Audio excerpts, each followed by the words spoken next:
Welcome back everyone, and today's Destiny video will be a follow-up to yesterday's video where I showed you how to run the sword on Crota hard mode.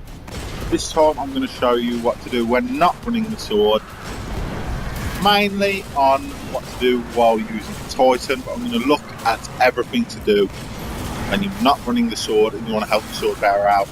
So fairly simple start off point here. We are actually going to show the killing and fighting our way out of the first room. Now what you want to do here, someone hasn't done that there, but get the knights low, and then as you can see Crota has generated 8 orbs for us by using the super to kill them. Now the orb generating is quite useful, it helps people so that the Titan have their bubble ready, which we'll see in a minute.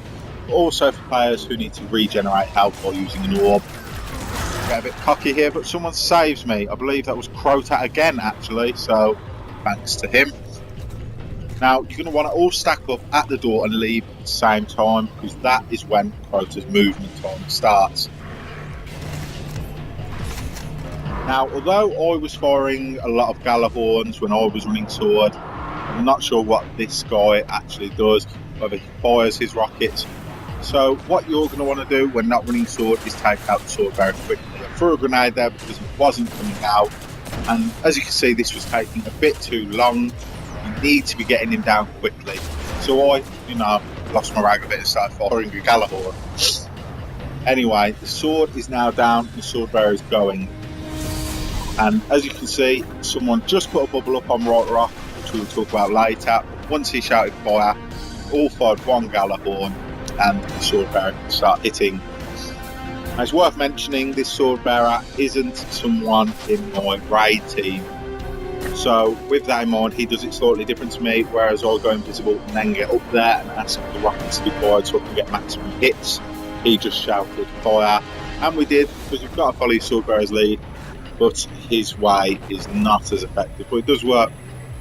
Now when Croat is moving right, just to save yourself time, because there is an enrage timer of I believe 10 minutes on hard mode, instead of running inside like a few of these did, we simply wait on the left hand side. You can shimmy round, sit here around the glass, and everything's fine. If you need to go in for an orb or heavy ammo, that's fine as well, but if you stay here there's less risk of someone getting killed, the oversoul being summoned and you being man down. So, as mentioned before, we have to wait here for 1 minute before Crota moves back. And now what my actual 2 raid partners here are doing, Stringer and Crota, is they are blind firing their weapon from the hip to lure the sword bearer. Lure the sword bearer over. If you aim at him, he's going to try and run away. He's going to try to predict that you're going to shoot. But if you fire from the hip, it does entice him over. Now he didn't come all the way over there, because if with people you don't really trust, someone will always aim at him. But this is a much better run and we get him down very quickly. Slowing my words a little bit here, sorry. But now on my Titan for the second sword, I put the bubble up. For some reason again, you're going to get people in your raid team who don't really listen, and that's fine, because as long as there's a few of you that do listen, things will go okay. So I've put the bubble here, the boomers are now shooting it, and the sword bearer has that extra protection, not getting hit with boomers. You can jump out the back. Now what I recommend here is as soon as the Crota goes down, everybody run to the boomer room. You don't need to watch the sword bearer get some hits. You can just get to the boomer room, and as you saw, I looked back and everyone jumped through the bubble to get Blessing of Light, just to provide that extra bit of insurance that no one's going to go down. Now the thing with getting to the room quickly is I believe we sometimes can get there too quickly. When you get there a bit too quickly, the ogre seems to take a bit longer to spawn, and this is an example of that. So in a way I'm happy that's happened. So if you're doing this and the ogre's not coming out, you're thinking what's going on, why is it not working? If you're an experienced player, know this is going to happen a lot. Hopefully this video will help make you an experienced player so you'll be prepared and keep watch as I do. Now I believe this is when he's about to come out and people are jumping about still. Just gotta wait, be patient, he will eventually come. I'm just taking a look out there in case the other ogre came, but this one did spawn, and don't take him out as quickly as I like, but he does get taken out before he has a chance to look up and kill anyone. So I've got full health here still, and well, close to full health, so I can take the risk and attack the ogre.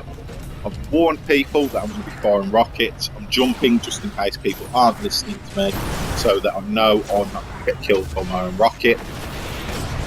And now he is down. So I've got my super, and if you're unsure of your raid team that you're with, or just want to give them extra protection, you can drop a Blessing of Light again. Use the same tactic from the first video by hugging the left wall and jumping through the doorway. And although we're coming up to the last sword now, I knew there was a lot of orbs in here, so I can get my super back and now skip forward to the next part. So like in the previous video, we've just waited. All that's happened is we've stayed in this room, but we've skipped a little bit ahead, just waiting for Crota now to move back to centre. Speaking of Croat, here is Crota giving me a wave, and my other raid partner, Stringer, will not wave. Terrible. Anyway, so we're on our way, running out the door now, as in the other video. This Titan has dropped a Blessing, just to give us that extra bit of health. Now, this is where a lot of people can make a mistake. Now, I'm going to be putting my bubble up for the final run, getting Swordbear down quickly. That was a very unnecessary Galahorn, but I've got a lot, so it doesn't matter.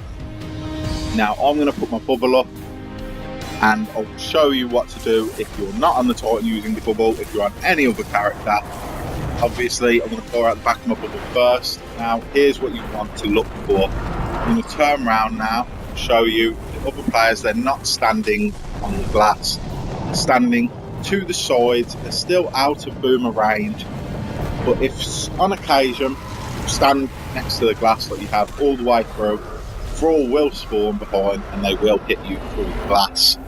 So if you just move to the front of the glass, or which we find much easier, stand on one of the sides, you can't get hit, fire rockets, and everything will go okay. For some reason the Oversoul killed us after we defeated Crota there, but that's not a problem, as we still got our rewards, and this will happen to you on occasion, but don't worry, you'll still get your drops, and it will still count as a raid completed on your Grimoire score. In the coming days, I'm going to be uploading some more raid tip videos, starting with how to defeat Templar without letting you teleport, so you can get this done very quickly, which works on both normal and hard difficulty. A few more weapon reviews coming up, and hopefully some live raid and live nightfalls.